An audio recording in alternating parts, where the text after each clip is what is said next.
एक दौर था जब दुनिया में इन जंगजुओं को कोई पूछता तक नहीं था। फिर इन जंगजुओं ने ऐसा दौर लाया कि पर्शिया से लेकर सीरिया तक इनका नाम गूंजने लगा और फिर दुनिया में एक ऐसा परचम लहराया कि काफिरों की कमर तोड़ के रख दी। और इसका एरिया 3.9 मिलियन स्क्वायर किलोमीटर तक फैला हुआ था और ये अपने वक्त की सुपर पावर रही थी और इस सल्तनत का नाम था सल्जूक एम्पायर। आज की वीडियो में हम आपको बताएंगे सल्जूक सल्तनत के बानी तुगरल बेग की दास्तां कि उन्होंने एक कबीले से कैसे पावरफुल सल्तनत की बुनियाद रखी। नाज़रीन, आपसे गुजारिश है कि आखिर तक वीडियो में बने रहिएगा। तुगरल बेग 990 ईस्वी में पैदा हुए और उनका एक भाई भी था जिसका नाम था चगरी बेग। ये दोनों के वालिद का नाम था मिकाइल और उनके वालिद का नाम था सल्जूक। यानी तुगरल और चगरी बेग के दादा का नाम था सल्जूक। सल्जूक जो कि अवगूस की नस्ल में से थे और ये किनिक कबीले के सरदार थे और सल्जूक बेग बाकी कबीले से अच्छे ताल्लुक बनाने में नाकाम रहे,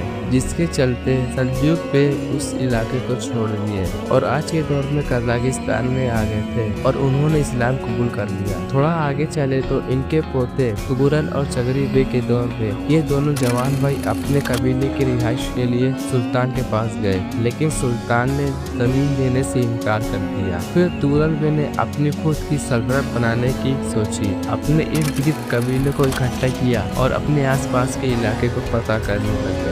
लेकिन फिर इनका सामना हुआ अपने से कई ताकतवर सल्तनत और इस सल्तनत का नाम था गजनवी सल्तनत। पहली दफा तुगरल बेग को बहुत नुकसान हुआ, लेकिन जैसे तैसे करके गजनवी सल्तनत से कुछ जमीनें हासिल कर ली है और 1037 से अपने दादा के नाम पर सल्जूक सल्तनत की बुनियाद रखी और इसके पहले हाकिम बने तुगरल बेग। अब इसके बाद तुगरल बेग दिन बे दिन अपनी सरहदें बढ़ाते जा रहे थे। 1055 ईस्वी में जब अब्बासी खिलाफत का कंट्रोल बुय्या खानदान के पास जाने लगा तो तुगरल बेग ने अब्बासी खिलाफत की मदद की। ऐसा कहा जाता है कि वहीं से तुगरल बेग को सुल्तान का लक़ब मिला और इस अजीम सल्तनत की बुनियाद रखने वाले का क्रेडिट तुगरल और चगरी बेग के पास जाता है। फिर 1060 ईस्वी में तुगरल बेग के भाई चगरी बेग इस दुनिया को अलविदा कहे गए। इसके 3 साल बाद यानी 1063 ईस्वी में तुगरल बेग भी इस दुनिया को अलविदा कहे गए। तुगरल बेग की कोई औलाद नहीं थी तो उनका भतीजा यानी चगरी बेग का बेटा अल्प अरसलान इस सल्तनत का दूसरा सुल्तान बने और इन्होंने काफिरों की कमर तोड़ के रख दी।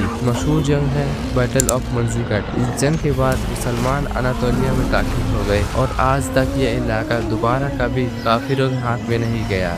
जानिए बैटल ऑफ मंजीकट कैसे काफिरों की कमर तोड़ दी थी। जानने के लिए स्क्रीन पे वीडियो आ रही है, उस पर क्लिक करें। अपना ख्याल रखना, मिलेंगे अगले वीडियो में, तब तक थैंक यू।